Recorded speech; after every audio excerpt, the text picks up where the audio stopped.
Our topic for discussion is developing an integrated KPI reporting system and how it is helping on tracking the performance of the project team, department and projects.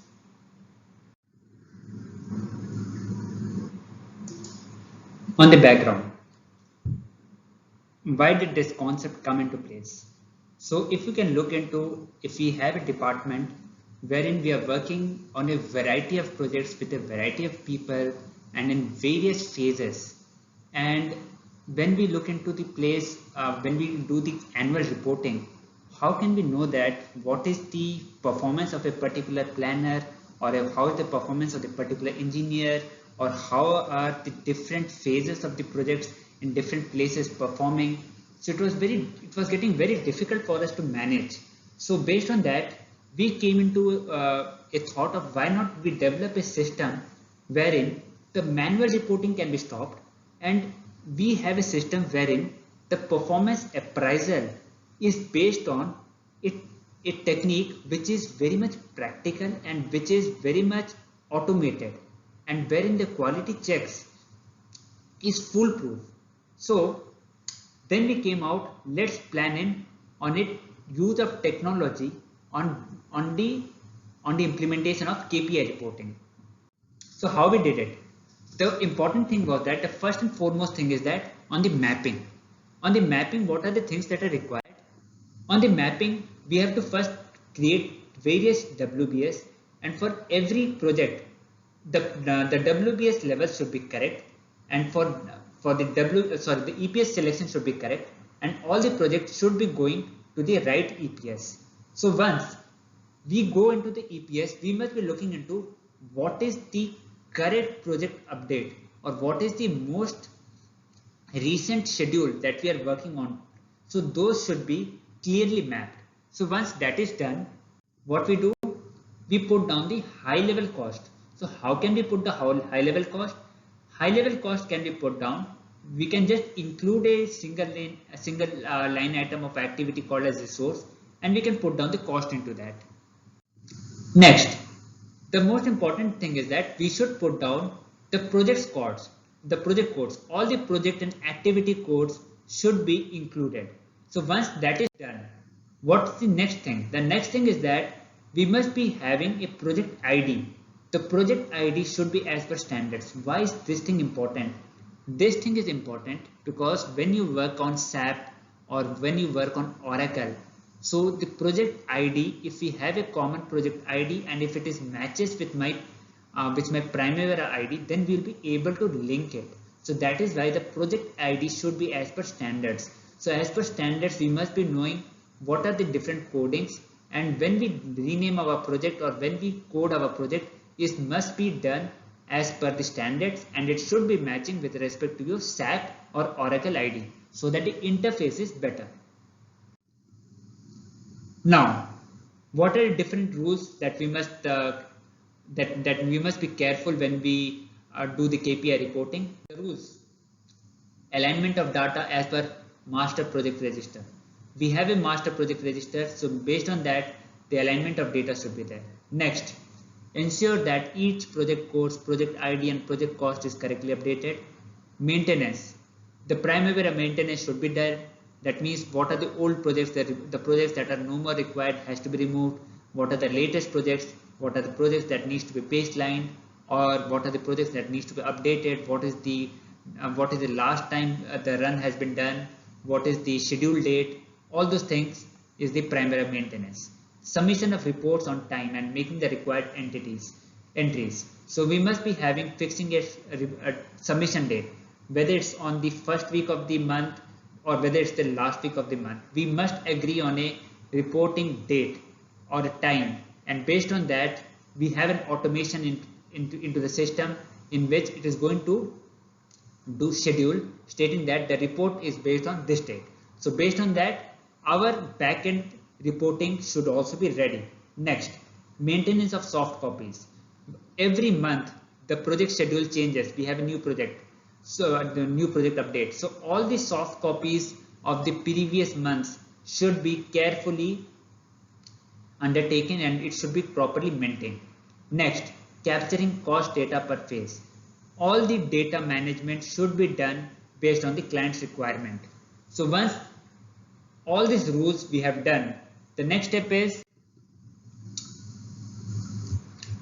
we look into how it gets integrated to our analytics tool. So herein what we do is that we have our BI publisher. So BI publisher is nothing but it is our Oracle BI tool which is going to give us the data with respect to our requirement. If suppose our requirement is that we want a particular set of items to be visible, so this is what my business intelligence publisher tool is going to do. Now what happens is that we have our Oracle platform. The Oracle platform needs to be defined in a way which is based on my client requirement or based on what the client wants to see. In this what happens is that we take in another database that we say as star ETL, extract, transform, load, and after that it goes to the star database, and from the star database what happens is that we are able to get P6 analytics in a reporting tool that use the data gathered in P6 to facilitate the creation of ad hoc reports and interactive custom dashboards. So this is the place wherein we are able to get our custom dashboards. So let us look into what are the important 5 factors. This is going to give us the custom dashboards. This is the star ETL or the extract, transform, load. This is the database which is going to interact with my Oracle database. What is this BI Publisher? Oracle BI Publisher is an enterprise reporting solution that enables design, manage and delivery of highly formatted documents. So this is the work. BI Publisher is the one or the backend that is going to work. So all these things taken into consideration is going to give me my analytics reporting. So now we understood the system architecture. Next, look into the reporting. What sort of a reporting we can get?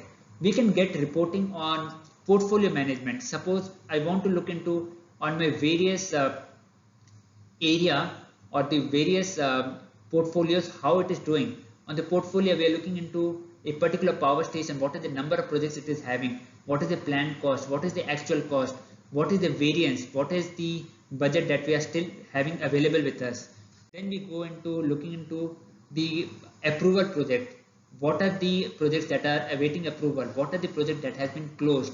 And what is the per basis? What is the overall cost? What is the actual that we have expensed? So all those things we are able to see here. If we can look into per phase how we are doing. In the concept phase, how many projects are there? On the definition phase, how many projects are there? Execution phase, how many? After post completion, how much? So this is the level of details we can go down. Similarly, on the per project manager, how particular project manager is handling. A particular project manager, how many projects he is handling, and what is the total budget he is handling, and how many costs he has already expensed, and what is the balance that he is having. So this is, we are looking into per project manager, how we are managing, what is the total number of projects that we are having.